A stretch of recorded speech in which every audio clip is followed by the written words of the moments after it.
Yes people, good morning, good evening, good afternoon. जो video देख रहे हैं सबके लिए आई होप सो आप सब लोग जो बहुत बढ़िया रहे होंगे और मैं बता दूं मैं भी बहुत बढ़िया हूं।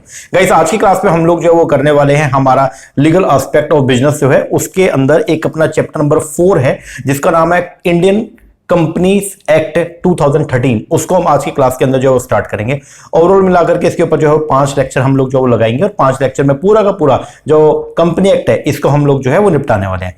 अगर अपने आप में कंपनी एक्ट बहुत बड़ा जो है वो टॉपिक है, ओके, लेकिन हमारे एनटीए के अंदर जो सिलेबस प्रिस्क्राइब्ड है उसके हिसाब से हम लोग जो है वो 5 लेक्चर में इस पूरे को जो है वो कंप्लीट करने वाले हैं। तो बहुत ही बढ़िया टॉपिक है, इंटरेस्टिंग टॉपिक है। आपने बहुत बार पढ़ा भी है, आपने प्लस 2 के अंदर आपने इसको पढ़ा होगा। कंपनीज के बारे में आपने जो है आपने थोड़ा बहुत अकाउंटेंसी के अंदर पढ़ा होगा।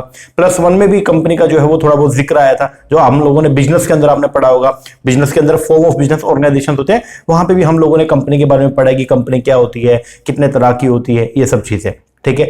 लेकिन जो अपने एनटीए के अंदर अगर हम बात करें तो यहां पे जो सिलेबस वो थोड़ा सा स्लाइटली जो है वो डिफरेंट है, ओके, बट वही है, करके तो जाना पड़ेगा, ठीक है। तो जितना सिलेबस डिफाइंड है वो सारा का सारा हम लोग जो है वो कवर करेंगे। मतलब जो जो सिलेबस के अंदर बातें हैं, ओके, जो जो टॉपिक उसके अंदर प्रिस्क्राइब किए गए वो सब हम लोग जो है वो कवर करने का प्रयास करेंगे। तो आज की इस क्लास के अंदर हम लोग जो पहले बेसिक पढ़ेंगे कि कंपनी होती क्या है, ठीक है, और कंपनी जो ये टर्म है ये लेटिन कौन से 2 लेटिन वर्ड से मिलकर बनी, ओके, इसका मेन ऑब्जेक्टिव क्या होता है और कुछ अमेंडमेंट्स हैं, ठीक है, कॉमन सील को लेकर के, उसके बारे में हम लोग जो पढ़ने का प्रयास करेंगे। तो आज के इस क्लास के अंदर बेसिकली कंपनी क्या होती है उसका डेफिनेशन पार्ट हो गया, उसका मीनिंग हो गया, प्लस उसके जो कैरेक्टरिस्टिक्स है और जो एक आपका कॉर्पोरेट विल का एक टॉपिक है उसको हम लोग जो आज की इस वीडियो के अंदर निपटाने का काम करेंगे। तो आइए शुरुआत करते हैं कंपनी का। देखो, आप लोगों ने अक्सर पढ़ा है कि इंडिया के अंदर, देखो आप फॉर्मेट की अगर मैं बात करता हूं, ठीक है, आप बिजनेस कैसे कैसे कर सकते हो। अगर आपको कोई छोटा बिजनेस करना है तो आप अकेले कर लो, ठीक है, जिसको बोलते हैं सोल प्रोप्राइटरशिप। आप अकेले उसके अंदर ओनर होगे, खुद ही कैपिटल जो है वो लगाना, सारा रिस्क आपका होगा, सारा प्रॉफिट भी आपका होगा। एक फॉर्मेट तो ये है। लेकिन अगर हम लोग जो है वो क्या करते हैं, अगर हमको लगता है कि नहीं हमने बिजनेस के स्केल को थोड़ा सा क्या करना है, बढ़ाना है, तो फिर एक ही पर्सन अकेला सब कुछ करे वो चीज पॉसिबल नहीं है। तो फिर वहां पे हम लोग जो वो क्या करते हैं, हम मिलकर के काम करते हैं, कोऑपरेशन में काम करेंगे। अब जब आप मिलकर के काम करोगे, किसी दूसरे पर्सन को भी साथ में इन्वॉल्व करके काम करोगे, तो एक फॉर्मेट तो है आपके पास में क्या पार्टनरशिप बना लो, ठीक है, आप पार्टनरशिप फर्म जो है वो क्रिएट कर लो और उसके हिसाब से आप लोग काम करना स्टार्ट कर दो। दूसरा फॉर्मेट जो आपके पास में है वो क्या कि आप एचयूएफ भी प्रिपेयर कर सकते हो, ठीक है, आप एचयूएफ जो वो क्रिएट कर लो, ओके, हिंदू अनडिवाइडेड फैमिली, आप उसके थ्रू भी काम कर सकते हो, लेकिन वो बेसिकली फैमिली बिजनेस होता है, ओके। इसके अलावा जो फॉर्मेट अवेलेबल है वो आप सोसाइटी बना सकते हो, एओपी बना के काम कर सकते हो, ये सब। और अगर आपको अपने बिजनेस को बड़े स्केल पे लेके जाना है तो इट्स बेटर कि आप जो है वो कंपनी फॉर्मेट के अंदर आ जाइए। आप जो है वो कंपनी बना लीजिए और कंपनी बना के जो वो काम करना क्या कीजिए, स्टार्ट कीजिए। तो अगर आप कंपनी फॉर्मेट में आएंगे और कंपनी बना के अगर आप काम करना शुरू करते हैं तो आपकी बहुत सारी चीजें जो है वो हल हो जाती है, ठीक है ना। जो छोटे बिजनेस की अपनी एक लिमिटेशन है वो सारे के सारे लिमिटेशन आपकी दूर हो जाएंगी। तो बेसिकली कंपनी जो है वो क्या है, कंपनी एक फॉर्मेट है, बिजनेस करने का एक फॉर्मेट है, एक प्लेटफॉर्म है, ठीक है, जहां जिसके माध्यम से हम लोग जो है वो बिजनेस को ग्रो कर सकते हैं, उसको स्केलेबल जो है वो लेकर जा सकते हैं।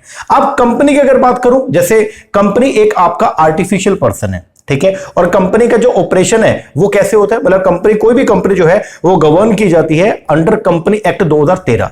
तो कौन सी कंपनी कैसे काम करेगी, कंपनी की क्या मतलब कंपनी के क्या राइट्स हैं, कंपनी की क्या ऑब्लिगेशन है, कंपनी के ऊपर जो रूल्स एंड रेगुलेशन है वो सब लिखे गए हैं कहां पे, कंपनी एक्ट में। तो कंपनीज के लिए अपने इंडिया में एक सेपरेट लेजिस्लेशन जो है वो पास किया गया जिसको बोलते हैं हम लोग क्या, कंपनी एक्ट 2013। इससे पहले अपने इंडिया के अंदर एक एक्ट चलता था जिसका नाम था कंपनी एक्ट 1956 और बाद में फिर उसको जो है वो क्या किया गया, रिपील किया गया और सन 2013 के अंदर जो कंपनी एक्ट 1956 को रिपील करके रद्द करके उसकी जगह एक नया एक्ट जो है वो आ गया जिसको बोलते हैं company act 2013। Basically company act 2013 या कंपनी एक्ट 1956 या कोई भी एक्ट की अगर मैं बात कर लूं, एक्ट में लिखे जाते हैं रूल्स एंड रेगुलेशन। जैसे ये जो हम पढ़ेंगे that is the company act, तो इसका मतलब ये एक ऐसा एक्ट है, एक्ट का मतलब जिसके अंदर रूल्स एंड रेगुलेशन लिखे जाएंगे, किसके रिगार्डिंग लिखे जाएंगे, कंपनीज के रिगार्डिंग। जैसे अगर बात करते हैं पार्टनरशिप एक्ट 1932, तो पार्टनरशिप एक्ट में पार्टनरशिप फर्म के रिगार्डिंग रूल्स एंड रेगुलेशन सब जो है वो वहां पे लिखे जाते हैं। कोऑपरेटिव सोसाइटी एक्ट, तो वहां पे कोऑपरेटिव सोसाइटी से रिलेटेड रूल्स एंड रेगुलेशन वहां पे लिखे जाते हैं। तो इसका मतलब कंपनी एक्ट जो है वो क्या है, कंपनी एक्ट में अपने को क्या देखने को मिलेगा, वो सारे different different rules and regulation जो कंपनी को जो है वो क्या करते हैं, गवर्न करते हैं, वो सब लिखे जाएंगे कहां पे, आपके कंपनी एक्ट 2013 में। याद रखो क्या मेरे ख्याल से। अब क्वेश्चन ये है सबसे पहले कि सर पहले ये तो बताओ कि कंपनी क्या होती है। देखो अगर आप अपने कंपनी एक्ट को पढ़ोगे ना, तो कंपनी एक्ट में सेक्शन 2 के अंदर कंपनी को डिफाइन किया गया और बस ये बोला गया एक कंपनी वो है जो कंपनी एक्ट में रजिस्टर्ड है। सिर्फ इतना बोल दिया, कंपनी वो होती है जो कंपनी एक्ट में रजिस्टर्ड है। अब हमें क्या पता भाई कंपनी क्या होती है, बस इतना बता दें कि कंपनी वो होती है जो कंपनी एक्ट के अंदर रजिस्टर्ड है, या कोई भी इससे पहले पुराने वाले कंपनी एक्ट में रजिस्टर्ड है उसको बोल देंगे हम लोग क्या, कंपनी। फीचर क्या है कंपनी के ये तो हमको पता है नहीं, तो आइए थोड़ा बहुत हम लोग जो है वो कंपनी क्या होती है उसको पढ़ने का प्रयास करेंगे। कंपनी वर्ड अपने आप में बहुत पुराना है, ठीक है, पुराने टाइम में जो है लोग इस वर्ड को जो है वो क्या करते थे, यूज करते थे। अगर मैं बात करता हूं कंपनी का, तो ध्यान देना कंपनी वर्ड जो है वो डिराइव किया गया लैटिन वर्ड से। दो लैटिन वर्ड्स थे, ठीक है, एक था आपका, ध्यान देना दो लैटिन वर्ड्स थे, एक वर्ड था आपका कॉम, COM, जिसका मतलब होता था विद और टुगेदर, एक साथ, बोले तो एक साथ, ओके, और एक था पेन्स, पेन्स का मतलब जो है वो क्या होता है, ब्रेड। तो सबसे पहले ये जो कंपनी वर्ड है ना, ये कंपनी वर्ड, इसको ये इसकी जो शुरुआत हुई, ये वर्ड डिराइव कहां से हुआ, ये दो लैटिन वर्ड से जो है वो डिराइव हुआ, एक था कॉम, एक था पेन। कॉम का मतलब जो है वो क्या था, टुगेदर, बोल तो एक साथ, और पेन्स का मतलब जो है वो क्या था, ब्रेड। तो बेसिकली कंपनी वर्ड को पहले लोग जो यूज करते थे जब वो एक साथ बैठ के जो वो क्या करते थे, खाना खाते थे। तो नीचे लिखा originally it refer to a group of person. शुरुआती दौर में कंपनी जो टर्म है ये कहां से आई, तो ये लैटिन वर्ड जो थे उनको मिला करके ये वर्ड की जो रचना की गई। और कैसे था, कैसे इसको यूज किया गया, तो बोलते हैं ओरिजिनली, शुरुआत में it refer to a group of person, शुरुआत में इसको बोलते हैं, ये क्या था, ये रेफर होता था क्या, it is a group of person who would take their meal together, जो अपना खाना एक साथ बैठ के खाते हैं उनको बोलते थे हम लोग कंपनी। मतलब अभी भी हम लोग जो है एक वर्ड यूज नहीं करते कि आ जाओ यार मिलके खाते, थोड़ा कंपनी हो जाएगी। कंपनी का मतलब बेसिकली यहां पे जो है वो क्या, कहां से डिराइव हुआ, कि जब लोग मिल करके, ठीक है, मिल करके शेयरिंग करके जो है वो क्या कर रहे हैं, अपना खाना, अपनी मील को जो है वो क्या आपस में खा रहे हैं, उसको बोलते हैं हम लोग क्या, कंपनी, ठीक है। That is in common parlance, however, जबकि company refer to a assemblage of people, company का जो बेसिक मतलब है वो क्या होता है, असेंबलेज, मतलब इकट्ठा होना, किसका, लोगों का, who come together for a specific purpose, जो एक साथ इकट्ठा हुए किसके लिए, एक स्पेसिफिक पर्पस के लिए, चाहे वो पर्पस इकोनॉमिक है, बोले तो पैसा कमाना पर्पस है, या उसके अलावा कोई और पर्पस है, उसको बोलते हैं हम लोग क्या, कंपनी। तो जब लोग इकट्ठा होते हैं किसी एक स्पेसिफिक पर्पस के लिए, तो उसको जनरली क्या बोला जाता है, कंपनी बोला जाएगा। Who have incorporated themselves into a distinct legal entity, जिन्होंने अपने आप को क्या कर लिया, इनकॉर्पोरेट कर लिया। इनकॉर्पोरेट का मतलब जो है वो क्या, रजिस्टर्ड करवा लिया, क्या करवा लिया, रजिस्टर्ड, और रजिस्टर्ड करवाने के बाद में वो क्या बन गए, एक सेपरेट लीगल एंटिटी बन गए हैं in the form of A corporation for that purpose. तो बेसिकली अगर बात करें, कोई कल को कोई आपसे पूछ ले कि भाई कंपनी वर्ड जो है ये कहां से आया, तो आप क्या बोलोगे, कंपनी वर्ड जो है ये डिराइव हुआ है लैटिन वर्ड से, दो लैटिन वर्ड से, एक था कॉम, एक था पेन। कम का मतलब जो है वो क्या होता है, विद और टुगेदर, बोल तो एक साथ, और पेन्स का मतलब क्या था, ब्रेड। तो बेसिकली इस वर्ड को सबसे पहले यूज किया गया किसके लिए, एक ग्रुप के लिए जो एक साथ बैठ के अपनी मील को क्या कर रहे हैं, शेयर कर रहे हैं। Group of person who would take their meal together, जो एक साथ अपने जो है वो खाना खा रहे हैं, तो उस ग्रुप को बेसिकली बोला गया क्या, कंपनी। तो कॉमन पार्लेंस में अगर बात करें, कंपनी का मतलब क्या है, लोगों का जमावड़ा, असेंबलेंस ऑफ पीपल, मतलब लोगों का जमावड़ा जो एक साथ आए हैं क्या क्या करने के लिए, एक स्पेसिफिक पर्पस के लिए। वो पर्पस इकोनॉमिक भी हो सकता है, पैसा कमाना भी पर्पस हो सकता है, या नॉन इकोनॉमिक भी हो सकता है। इसी को बोलते हैं जनरली हम लोग क्या, कंपनी। क्या बोलेंगे, कंपनी। आप ध्यान दीजिएगा, ये तो एक कॉमन बात होगी। अगर हम बात करते हैं कंपनी एक्ट का, तो कंपनी एक्ट 2013 में कहीं पर भी जो है वो कंपनी को बढ़िया तरीके से जो है वो डिफाइन नहीं किया गया। कंपनी एक्ट 2013 में सेक्शन 2 सबसेक्शन 20 में सिर्फ इतना बोला गया, कंपनी मींस ए कंपनी जो बनी है या रजिस्टर्ड है अंडर दिस एक्ट और under any previous company law. ध्यान देना, इसको क्या बोलते हैं, company act 2013 does not define a company. Company act 2013 company को डिफाइन नहीं करता in terms of its characteristic feature, वो फीचर के हिसाब से कंपनी को जो है वो डिफाइन नहीं करता। सेक्शन 2 सबसेक्शन 20 जो है वो रीड करते हैं तो बोलते हैं एक कंपनी, कंपनी का मतलब क्या है, company means a company formed जो बनी है और जो रजिस्टर्ड है इस एक्ट में, उसको बोल देंगे हम लोग क्या, कंपनी। तो कोई भी कंपनी जो इस एक्ट में, बोल तो कंपनी एक्ट 2013 में या इससे पुराने वाले किसी भी एक्ट के अंदर जो है वो क्या रजिस्टर्ड है, तो उसको क्या बोल देंगे, कंपनी। अब क्या आपको ये पढ़ के क्या आपको कंपनी के कैरेक्टरिस्टिक या उसके फीचर के बारे में कोई नॉलेज हो रही है क्या, नहीं हो रही है। तो नीचे क्या लिखा हुआ, the above section does not identify any describing feature. जो ऊपर जो भी हमने टॉपिक पढ़ा इसमें कहीं पे भी जो है वो कंपनी के डिस्क्राइबिंग फीचर्स के बारे में जो है वो बात नहीं की गई है। हाउएवर, लेकिन अगर आपको कंपनी के नेचर को समझना है तो अलग अलग लोगों ने कुछ डेफिनेशन दी है कंपनीज की, आपको उनको पहले पढ़ना पड़ेगा। However, to understand the nature of company the following definition may prove the some help. अब वो डेफिनेशन अलग अलग जो दे रखी है। सबसे पहला लिंडले ने एक डेफिनेशन दिया, वो बोलते हैं कि कंपनी जो है वो क्या, एसोसिएशन है ऑफ मैनी पर्सन। 3 डेफिनेशन बहुत इंपॉर्टेंट है, आपको नाम जो है पढ़ के जाना पड़ेगा, ठीक है। तो सबसे पहले अगर मैं बात करता हूं किसका, लिंडले ने एक डेफिनेशन दिया और वो बोलते हैं कंपनी क्या है, कंपनी एक एसोसिएशन है, ठीक है जी, कई सारे लोग होंगे, ठीक है। हु कंट्रीब्यूट मनी, जो आपस में क्या करेंगे, पैसा कंट्रीब्यूट करेंगे या मनी वर्स लगाएंगे, किसके लिए, एक कॉमन स्टॉक के लिए। एंड एम्प्लॉयड, और उसको जो है वो किसी ट्रेड या बिजनेस के अंदर लगाने का काम करेंगे। And who share the profit और लॉस अराइजिंग देयरफ्रॉम, और फिर उस जो भी पैसा उन्होंने लगाया बिजनेस के अंदर, उससे जो भी प्रॉफिट आया या जो भी लॉस है उसको आपस में शेयर करने का काम करेंगे, उसी को बोल देंगे हम लोग क्या, company. Common stock so contribute is denoted in money, जो भी कॉमन स्टॉक, जो भी पैसा इकट्ठा किया जाएगा उसको डिनोट करेंगे किसमें, मनी में, और उसको जो है वो क्या बोला जाएगा, कंपनी की कैपिटल बोली जाएगी। आगे, द पर्सन हु कंट्रीब्यूटेड, जो लोग इस पैसे को कंट्रीब्यूट करेंगे, और टू हुम इट बिलोंग, या वो पैसा जिनसे बिलोंग करता है उनको बोलेंगे हम लोग क्या, मेंबर। मतलब बेसिकली कंपनी के अंदर कैपिटल को कंट्रीब्यूट करने वाले जो बंदे होते हैं उनको बोला जाता है क्या, मेंबर। पार्टनर नहीं, पार्टनर होता है पार्टनरशिप फर्म में, उनको क्या बोलते हैं, मेंबर, या फिर उनको शेयर होल्डर बोलेंगे। The promotion of the capital, जो प्रोपोर्शन रहेगा कैपिटल का, to which each member is entitled, उसको बोलेंगे शेयर। हर मेंबर का टोटल कैपिटल के अंदर कितना प्रोपोर्शन है, कितना हिस्सा है, उसको बोला जाएगा क्या, share. Shares are always transferable, हर मेंबर का जो शेयर है वो क्या, ट्रांसफरेबल है। और अगर आप अपने आप को डिसएसोसिएट करना चाहते हो कंपनी से, तो आप डायरेक्टली अपना शेयर किसी दूसरे पर्सन को ट्रांसफर करके जा सकते हो। ये मैं पब्लिक कंपनी बात कर रहा हूं, प्राइवेट कंपनी में भी आप अपना शेयर जो है वो ट्रांसफर करके जा सकते हो, कुछ लिटिल बिट रिस्ट्रिक्शंस होती है उनको फॉलो करके। तो बोलते हैं shares are always transferable although the right to transfer them is often more or less restricted, ठीक है जी। तो ये सबसे पहली डेफिनेशन कंपनी की जो है वो दी है किसने, लिंडले ने। दूसरी जो डेफिनेशन है वो हेने ने दी है, और वो बोलते हैं कंपनी क्या है, कंपनी एक इनकॉर्पोरेटेड एसोसिएशन है। पहली बात तो क्या, इनकॉर्पोरेट, इसका मतलब क्या है, इनकॉर्पोरेटेड, इसका मतलब है रजिस्टर्ड। क्या है, रजिस्टर्ड।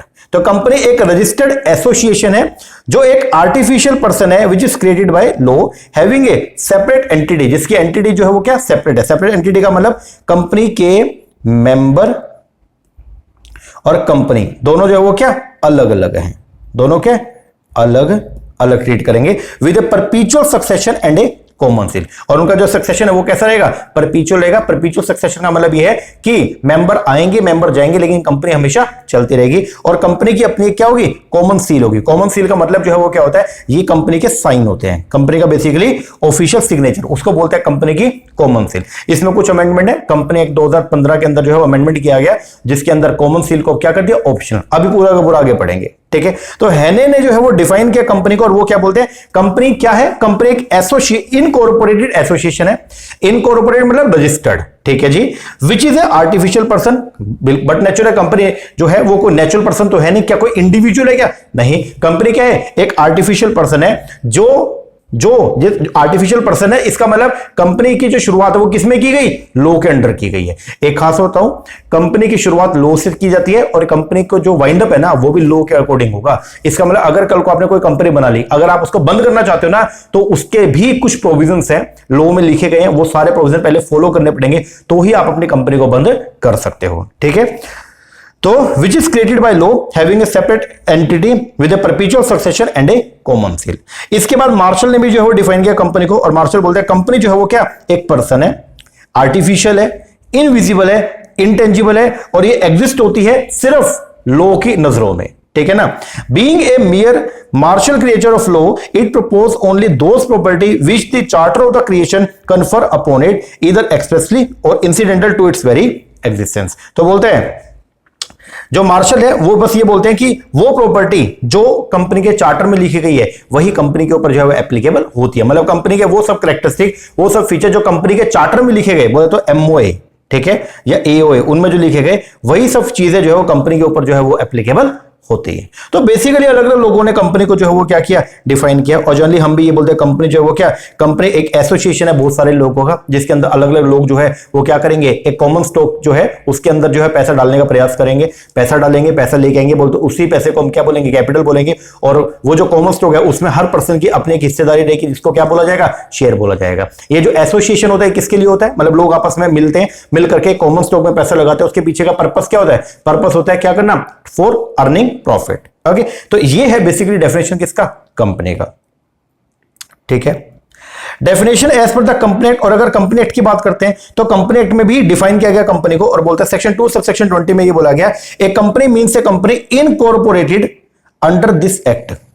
कंपनी का मतलब वो कंपनी जो इस एक्ट में, बोलते हो 2013 कंपनी एक्ट 2013 में क्या की गई है, इनकॉर्पोरेट की गई, या इससे पिछले पुराने प्रीवियस कंपनी लॉ में क्या की गई, इनकॉर्पोरेट की गई, उसको बोलेंगे हम लोग क्या, कंपनी। तो बोलते हैं कंपनी का मतलब है कंपनी जो इनकॉर्पोरेट की गई है इस एक्ट में, या एनी प्रीवियस कंपनी लॉ में, उसको बोला जाएगा क्या, कंपनी। ठीक है, सेक्शन 2 सबसेक्शन 67 में जो है ये बताया गया कि इस एक्ट को तो समझ में आता है 2013 वाला एक्ट, इससे पुराने वाले एक्ट कौन कौन से थे, तो थोड़ा सा एक बार बस ब्रीफली जो है वो देख लेना।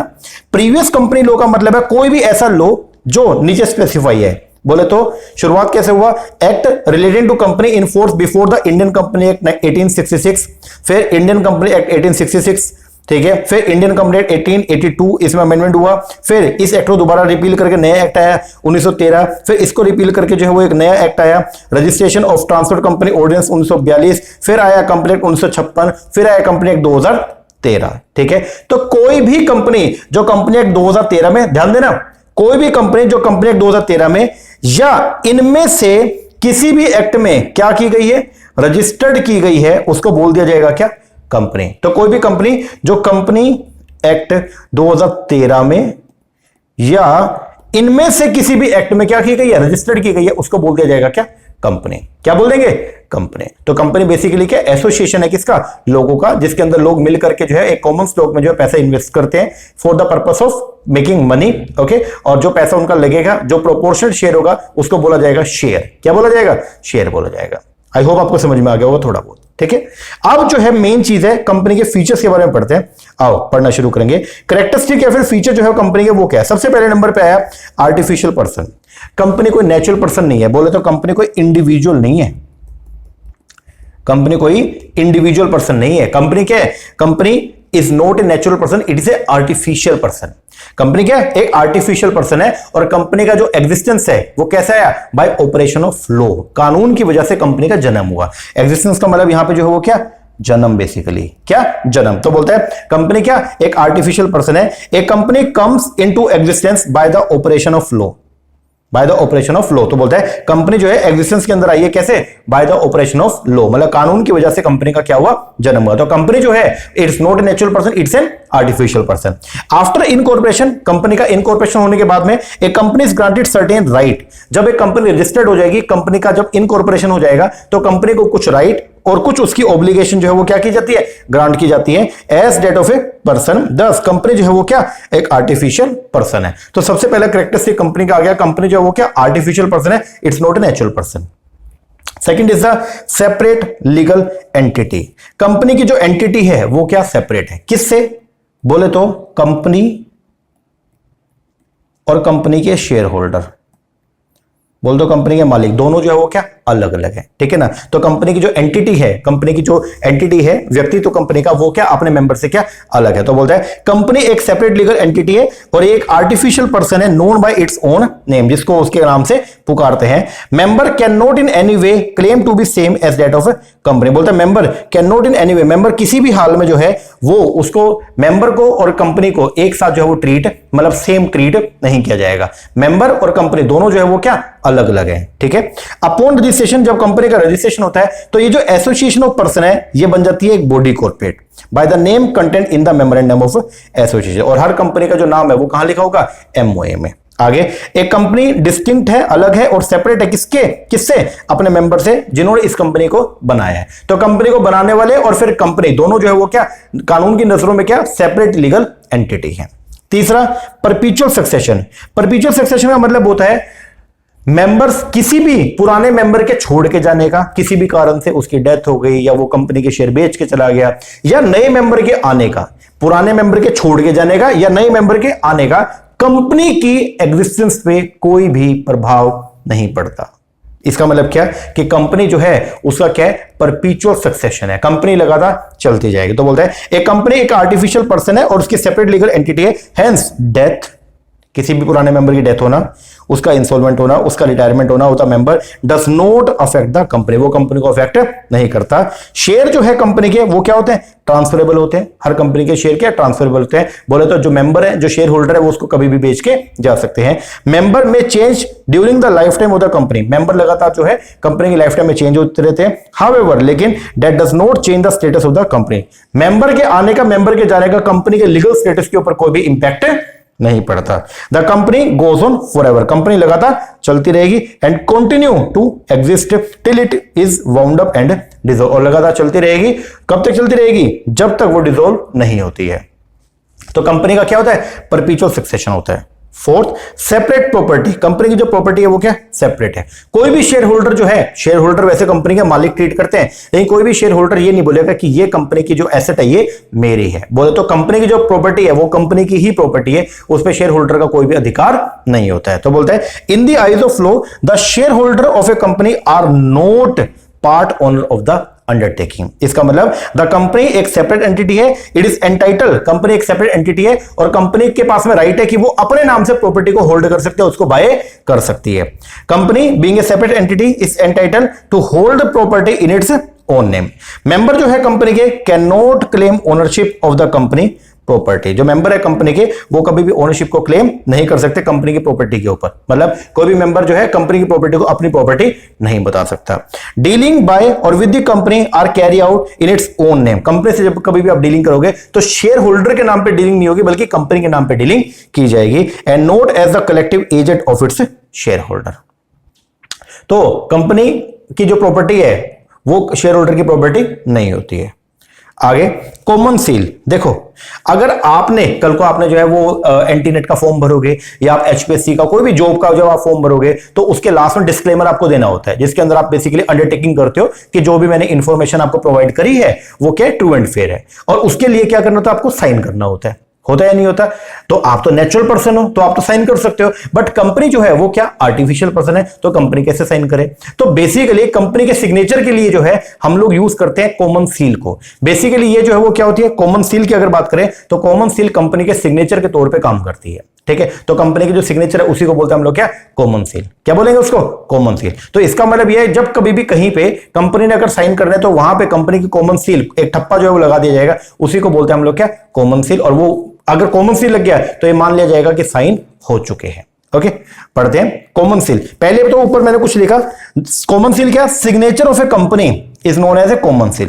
कंपनी के जो सिग्नेचर है उसी को बोलते हैं हम लोग क्या, common seal. The common seal of a company is A stamped imprint of the company legal name. Common seal वो है जिसके ऊपर कंपनी का जो नाम है वो क्या होता है, एंग्रेव्ड होता है। एक बेसिकली जो है वो मोहर होती है, मोहर के ऊपर कंपनी का नाम जो है वो गुदा हुआ होगा। ठीक है, उसी को बोलते हैं हम लोग क्या, कॉमन सील। इसको कॉर्पोरेट सील भी बोला जाता है। ये जो कॉमन सील है इसको कॉर्पोरेट सील भी बोलते हैं। कॉमन सील का मतलब है मेटेलिक सील, एक मेटल की seal of a company for signing or stamping document with the company name to show that they have been approved officially. तो अगर किसी भी डॉक्यूमेंट के ऊपर कॉमन सील लग गया है तो इसका मतलब है कि कंपनी ने इन डॉक्यूमेंट्स को अप्रूव किया हुआ है। ये सब डॉक्यूमेंट कंपनी की तरफ से ही है बेसिकली। ठीक है, मतलब इसके इन डॉक्यूमेंट्स के बारे में कंपनी को नॉलेज है। ठीक है, तो कॉमन सील के बारे में कुछ यहां पे क्या है, कंपनी एक आर्टिफिशियल पर्सन है और कंपनी की परपीचुअल एग्जिस्टेंस है और कंपनी कैपेबल है कि कंपनी अपने नाम से जो है वो प्रॉपर्टी को भी परचेस कर सकती है। To substantiate its existence, company की एग्जिस्टेंस को सब्सटेंशिएट करने के लिए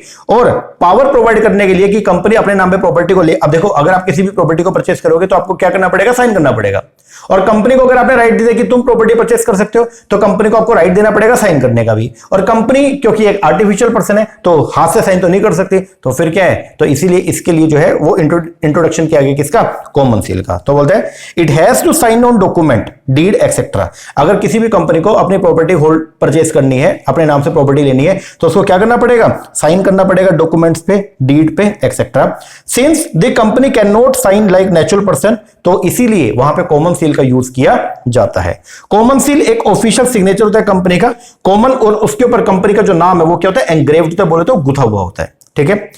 आर्टिकल ऑफ एसोसिएशन बोल दो एओए प्रोवाइड करते हैं for the document that require the signature of the company, that is common seal, where any document is affixed with the common seal it amounts to be signed by the company. अगर किसी भी document पे common seal लगी हुई है तो इसका मतलब ये जो डॉक्यूमेंट है ये कंपनी ने साइन कर रखे हैं। Common seal shall be kept in safe custody. Common seal company के साइन है इसलिए उनको सेफ कस्टडी में रखना चाहिए। The company shall maintain register, और कंपनी जो है उस कॉमन सील को यूज करने के लिए एक रजिस्टर जो है वो क्या करते हैं, मेंटेन करती है, जहां पे एंट्री किया जाता है कि किस किस पर्पस के लिए आपने कंपनी की इस कॉमन सील को जो है वो क्या किया, यूज किया। अब बात करते हैं कि क्या कॉमन सील होना जरूरी है। ये सब जो पढ़ा इसको देख के तो लग रहा है यस कॉमन सील होना जरूरी है। तो कंपनी 2013 जब मतलब पहले था कंपनी 1956, जब 1956 से कंपनी 2013 पे है तो वहां पे ये बोला गया कि हाँ कंपनी की कॉमन सील होनी चाहिए। लेकिन 2015 में कुछ अमेंडमेंट किया गया और ये बोला गया कि अगर आपके अब कॉमन सील ऑप्शनल है, या तो आप रख लो, अगर नहीं भी है तो साइन करने के लिए अगर कंपनी के डायरेक्टर साइन कर दें तो भी मान लिया जाएगा कि कंपनी ने इसको ऑथेंटिकेट किया है। क्या है, इनिशियली शुरुआत में द कंपनी एक्ट 2013 में it require the common seal to be affixed on specific document. तो शुरुआत जब 2013 एक्ट आया तो वहां पे बोला गया था क्या कि कंपनी के जो भी डॉक्यूमेंट्स है, जो स्पेसिफिक डॉक्यूमेंट है, उसके ऊपर आपको जो है कॉमन सील लगानी पड़ेगी, such as share certificate etcetera. फिर कंपनी अमेंडमेंट एक्ट 2015 आया, ध्यान देना, फिर क्या है, company amendment act 2015 it made the common seal optional. इसने कॉमन सील को क्या कर दिया, ऑप्शनल एंड नॉट मैंडेटरी। ठीक है ना। As per the amendment all the document, अब जब अमेंडमेंट हुआ इसका मतलब कॉमन सील अब जो है मैंडेटरी है या ऑप्शनल है, ऑप्शनल है। तो जब ये अमेंडमेंट हुआ तो बोलता है all the document that require affixing the common seal can be signed by 2 director or 1 director and a company secretary instead of affixing the common seal. तो इसका मतलब ये हो गया कि अब अगर आपको कंपनी के डॉक्यूमेंट को साइन करना है तो कॉमन सील के बजाय अगर कंपनी के 2 डायरेक्टर और कंपनी का जो कंपनी सेक्रेटरी है, जो सीएस है, अगर वो उस पर साइन कर दे तो मान लिया जाएगा कि वो डॉक्यूमेंट अप्रूव्ड हो चुके हैं, आपको कॉमन सील लगाने की रिक्वायरमेंट नहीं है। इसके बाद है कैपेसिटी टू सू। कंपनी जो है वो एक आर्टिफिशियल पर्सन है, कंपनी अपने नाम से प्रॉपर्टी ले सकती है, तो कोई भी पर्सन कंपनी पे केस भी कर सकता है और कंपनी भी किसी पर्सन पे केस कर सकती है। The company is a separate legal entity known by its name, जो अपने नाम से पुकारी जाती है, and hence all the action of the company shall be done in its name. In any suit the company shall sue or be sued in its own name. किसी भी case में कंपनी खुद भी केस कर सकती है और कोई भी पर्सन कंपनी के ऊपर भी केस कर सकता है। फिर ट्रांसफरेबिलिटी ऑफ द शेयर। देखो आपने कंपनी बनाई, ठीक है, आपने लोगों के साथ एसोसिएट होकर कंपनी को जो है वो क्या किया, फॉर्म किया। अब किसी भी कारण से अगर आप कंपनी से डिटैच होना चाहते हो, मतलब कंपनी से हटना चाहते हो, तो आपको सिंपली क्या करना है, आपके जो शेयर है आप दूसरे पर्सन के नाम पे ट्रांसफर करके और छोड़ के जा सकते हो। तो बोलते हैं शेयर जो होते हैं कंपनी में are always transferable, although right जो होता है ट्रांसफर करने का is often more or less restricted. Public company में तो आप कभी भी छोड़ के जा सकते हो, लेकिन प्राइवेट कंपनी में ट्रांसफरेबल तो है, जो शेयर आपके पास में आप उनको ट्रांसफर तो कर सकते हो, लेकिन कुछ रिस्ट्रिक्शंस है उनको फॉलो करके। Since shares are transferable, member can disassociate themselves from the company by transferring their share at any time in the manner provided in its article. ठीक है। हाउएवर एनी चेंज, अगर कोई भी चेंज होता है in the membership does not affect the working of the company. अगर मान लो एक पर्सन पहले मिस्टर ए शेयर होल्डर था, अब उसके वो अपना शेयर बेच के चला गया मिस्टर बी को, तो ए के द्वारा जो शेयर बेचे गए बी को, इससे कंपनी की वर्किंग पे कोई भी इंपैक्ट नहीं पड़ता। हेंस मेंबर में कम एंड गो, इसीलिए बोला जाता है मेंबर आएंगे मेंबर जाएंगे, company goes on forever, company लगातार चलती रहेगी। प्राइवेट कंपनी में हाँ कुछ रिस्ट्रिक्शंस है। प्राइवेट कंपनी, अगर आप प्राइवेट कंपनी के शेयर होल्डर हो तो आप शेयर उनको बेच सकते हो, लेकिन कुछ रिस्ट्रिक्शंस है उसको आपको फॉलो करना पड़ेगा। In a private company there is certain restrictions and not prohibition, मना नहीं है, कुछ रिस्ट्रिक्शंस है उनको फॉलो करके आप अपने शेयर को जो है वो सेंड कर सकते हो, बेच सकते हो।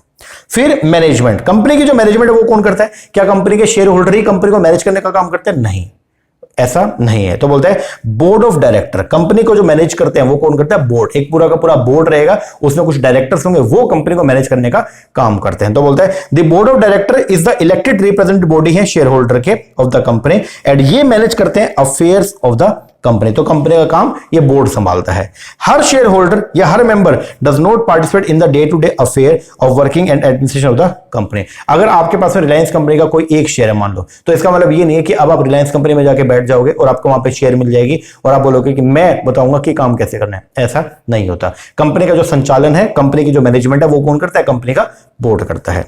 फिर लिमिटेशन ऑफ एक्शन। अगर कभी ऐसा हो गया कि कोई भी क्रेडिटर जिसने कंपनी को पैसे दे रखे थे, अब अगर मान लो वो अनपेड रह गया, तो वो पर्सन कंपनी पे ही केस कर सकता है, कंपनी के शेयर होल्डर पे केस नहीं कर सकता। तो बोलता है when the creditor remains unpaid, जब कभी क्रेडिटर क्या होता है? अनपेड होगा, तो उसके action as to claim stop with the company, they can not proceed against the share holder. वो कभी भी शेयर होल्डर के खिलाफ इंडिविजुअली या ग्रुप के अंदर जो है उसके ऊपर केस नहीं कर सकता। फिर लिमिटेड लाइबिलिटी, जो भी कंपनी के शेयर होल्डर्स होते हैं उनकी लाइबिलिटी क्या होती है? Limited. The liability of the company is that of its own. Company की लाइबिलिटी उसकी खुद की होती है, ना कि उसके मेंबर की होती है। ठीक है। एक कंपनी लाइबिलिटी में भी limited by share or guarantee or unlimited as per its memorandum. Some cases however the limited liability of the member may be rendered unlimited. कुछ केसेस के अंदर मेंबर की जो लिमिटेड लाइबिलिटी है उसको अनलिमिटेड ट्रीट कर लिया जाता है। ठीक है। अब एक टॉपिक है लिफ्टिंग ऑफ कॉर्पोरेट व्हील। देखो वैसे हम ये बोलते हैं, ध्यान देना, हम क्या बोलते हैं? ध्यान दीजिए, हम बोलते हैं there is separate legal entity. बोलो तो कंपनी, ठीक है, और कंपनी के मेंबर्स, या इसको बोल देंगे हम लोग क्या? Share holder. और यही जो है वो कौन है? ओनर। हम ये बोलते हैं दोनों जो है वो अलग अलग है। ठीक है। अच्छा ये बताओ, कल को अगर कोई पंगा होगा, अगर मान लो कंपनी ने पैसे ले लिए, कंपनी ने उधार ले लिया 1 करोड़ और कंपनी किसी कारण से नहीं दे पाई और कंपनी होगी लिक्विडेट, ठीक है, और कंपनी में कुछ नहीं बचा, तो मुझे बस ये बता दो जो क्रेडिटर हैं वो किससे पैसा मांगेंगे? सर क्रेडिटर पैसा मांगेंगे कंपनी से। और अगर कंपनी नहीं दे पाई तो क्या क्रेडिटर मेंबर के पास जा सकते हैं? नहीं, क्योंकि मेंबर्स की लायबिलिटी क्या होती है? लिमिटेड। क्या होती है? लिमिटेड।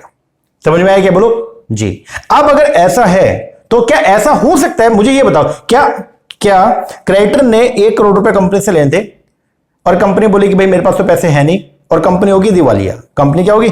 लिक्विडेट होगी। अब जब कंपनी लिक्विडेट हुई तो बेचारा एक क्रेडिटर जिसके 1 करोड़ रुपए पेंडिंग थे, ये 1 करोड़ रुपए किससे मांगेगा? कंपनी से। कल को कंपनी तो बंद हो रही है, तो अब क्या इसके पास में राइट है कि मेंबर के पास में जा सकता है? नहीं, इसके पास में कोई भी राइट नहीं है। तो मेंबर की कोई भी ऑब्लिगेशन क्रिएट होती है क्या? नहीं होती। अब मेरा एक क्वेश्चन आपसे, अगर कभी ऐसा हो तो मेंबर अगर कल को यहां पे फ्रॉड कर दे, और मेंबर को ये मालूम है कि अगर मैं फ्रॉड कर दूंगा कंपनी के नाम पे, ध्यान देना, मेंबर ये सोच रहा है कि मैं फ्रॉड कर दूंगा किसके नाम पे? कंपनी के नाम से। कंपनी के नाम से मैं क्या कर दूं? फ्रॉड कर दूं, तो कल को कोई पंगा पड़ेगा तो वो पंगा किस पे पड़ेगा? कंपनी पे। कंपनी बंद कर देंगे, कोई दिक्कत नहीं है, क्योंकि मेंबर को तो कुछ है ही नहीं सकता। और मेंबर्स इसका गलत फायदा उठाने लगे। मेंबर क्या करते? कंपनी के नाम पे लोन लेते और उस लोन को पर्सनल यूज के लिए जो है वो क्या करने लगे? यूज करने लगे। तो यहां पे कंपनी एक्ट के अंदर जो है एक नया प्रोविजन डाला गया जिसको बोलते हैं व्हील। क्या बोलते हैं? व्हील, और मतलब कॉर्पोरेट व्हील, और इसको क्या करना? लिफ्ट करना। बोलते कॉर्पोरेट जो आइडेंटिटी थी, जो बेसिकली आप ये बोलते थे कि there is a distinction between the company और कंपनी के शेयर होल्डर, अब हम इसके ऊपर से पर्दा हटा देंगे, इस पे से पर्दा लिफ्ट कर देंगे और दोनों को एक ही मान लेंगे, और जिस पर्सन ने फ्रॉड किया उससे ही उसको हम जो है वो दोषी ठहराएंगे, ना कि कंपनी को। तो इसको बोलते हैं लिफ्टिंग ऑफ कॉर्पोरेट व्हील। बहुत लोग क्या करने लगे, ये जो प्रोविजन ये क्यों आया, तो आपको मैं समझा रहा हूं। बहुत लोगों ने क्या किया, कंपनी के नाम पे फ्रॉड करते, कोई भी कंपनी है उसको बनाया और कंपनी के नाम पे क्या किया? फ्रॉड किया, और फ्रॉड करने के बाद में भाग गए। अब जो बेचारा क्रेडिटर है वो पकड़ते कंपनी को, कंपनी हो रही है, कंपनी बोल रही है कि भाई मैं तो दिवाली हूं, मेरे पास तो कुछ है नहीं, तो बेचारों का इनका क्रेडिटर का नुकसान हो रहा था, क्योंकि ये कंपनी को पकड़ेंगे, ये शेयर होल्डर को अप्रोच कर नहीं सकते, क्योंकि शेयर होल्डर 1 मिनट बोल देगा भाई सेपरेट लीगल एंटिटी है, कंपनी का कंपनी से जानो, मेरा इसमें कोई भी लेना देना नहीं है। तो लोग इस आड़ में गलत काम करने लगे। तो इसीलिए कंपनी एक्ट में एक नया सेक्शन जो है वो क्या किया गया? इंट्रोड्यूस किया गया, जिसको बोलते हैं lifting of the corporate wheel. ये जो कॉर्पोरेट नाम की चादर आपने चढ़ा रखी है, जिसके माध्यम से आप ये बोलोगे कि कंपनी और कंपनी के शेयर होल्डर अलग अलग हैं, इसको अगर कल को फ्रॉड हुआ तो इस केस में हम दोनों को एक ही पर्सन मान लेंगे और वो जो पर्सन रिस्पॉन्सिबल है उसको दोषी करार दिया जाएगा। तो क्या बोलते हैं? पहले बता रखा है, बोलता है कंपनी एक डिस्टिंक्ट पर्सन है, कंपनी एक अलग पर्सन है जो सेपरेट है किससे? अपने मेंबर से। बोले तो कंपनी और कंपनी के मेंबर दोनों अलग अलग हैं, और इसी को बोलते हैं व्हील ऑफ इनकॉर्पोरेशन। ठीक है, इसका मतलब जो है वो रजिस्ट्रेशन का जो है एक पर्दा है, ठीक है, और इसको बोलते हैं व्हील ऑफ इनकॉर्पोरेशन। इनकॉर्पोरेशन की वजह से कंपनी और कंपनी के मेंबर दोनों के अलग अलग हैं। आगे, द एडवांटेज जो है इनकॉर्पोरेशन का can be enjoy only by those who honestly use the wheel of company. बोलता है ये जो इनकॉर्पोरेशन का फायदा है ये वही लोग उठाएं जो ऑनेस्ट तरीके से काम करते, जो कोई फ्रॉड नहीं करते, for the collective benefit of company and also its member. जो कंपनी के बेनिफिट के लिए काम करते हैं, मेंबर के बेनिफिट के लिए काम करते हैं। अब ध्यान से समझना, where there is a dishonest and fraudulent intention, जहां कहीं भी मेंबर की, उसकी डायरेक्टर की या मेंबर की किसी की भी इंटेंशन अगर क्या हुई, फ्रॉडुलेंट हुई। फ्रॉडुलेंट इंटेंशन मतलब क्या, फ्रॉड करने की आपकी इंटेंशन हुई, तो utilize the facility of incorporation, जिसके अंदर आप ये सोच रहे हो कि देखो कंपनी और शेयर होल्डर दोनों अलग अलग हैं, इस चीज का फायदा उठा लेते हैं। तो जहां पे भी आपने ये सोचा ना कि कंपनी और कंपनी के मेंबर क्या अलग अलग है, हम इस चीज का फायदा उठा के फ्रॉड करते हैं, वहां पे इस पर्दे को हटा दिया जाएगा और कंपनी के शेयर होल्डर उनको एक ही ट्रीट कर लिया जाएगा। तो बोलते हैं where there is a dishonest and fraudulent intention to utilize the facility of incorporation, the law can remove the corporate veil. तो लॉ यहां पे जो है, जो कॉर्पोरेट व्हील है, ये जो पर्दा है, इसको हटा देगा एंड आइडेंटिफाई करेगा उन पर्सन को जो इसके पीछे हैं और उनको रिस्पॉन्सिबल ठहराया जाएगा for commission or perpetration of the fraud and hold such person as personally liable. और उन लोगों को जो है वो दोषी ठहराया जाएगा। इसी को बोलते हैं लिफ्टिंग ऑफ कॉर्पोरेट व्हील।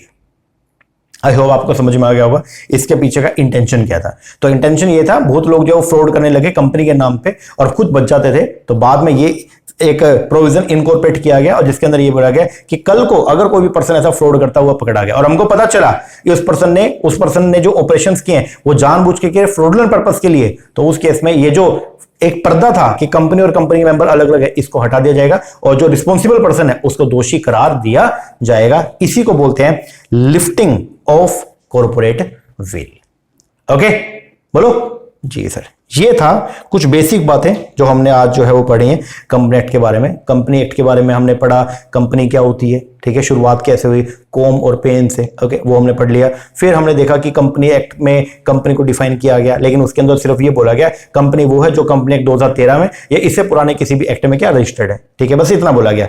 होती क्या है कंपनी, वो आज हमने पढ़ा। उसके बाद में हमने कुछ फीचर पढ़े। कॉमन सील का टॉपिक बहुत इंपॉर्टेंट है, वहां से क्वेश्चन बन सकता है, वो देख लेना। और फिर हमने पढ़ा lifting of corporate veil. Okay ji sir, lecture कैसा लगा कमेंट करके जरूर बताना।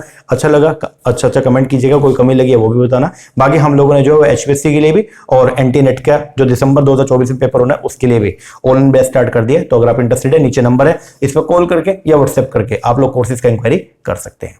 ओके जी सर, चलो एक बार इतना करो, बाकी टॉपिक करते हैं नेक्स्ट वीडियो में। तब तक के लिए थैंक यू वेरी मच।